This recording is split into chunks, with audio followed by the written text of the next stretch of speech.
في الاي كوميرس مفيش قرار بيتاخد في جزيره منعزله.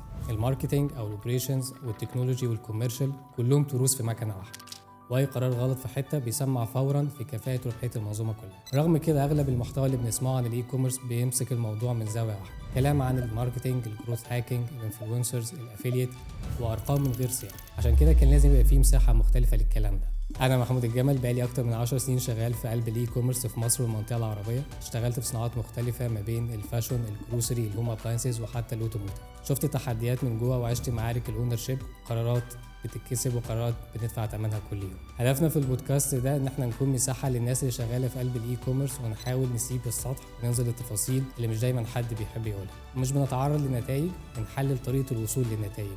هنقعد مع مديرين التجارة الإلكترونية في الشركات، مع تجار وأصحاب الشركات اللي بنوا نجاحهم خطوة بخطوة، وناس دايما مش صوتها عالي بس شايلة الشغل كل يوم، وهم المحرك الحقيقي للسوق. أهلا بيكم، أنا محمود الجمل، وده إيكوم فويس بودكاست.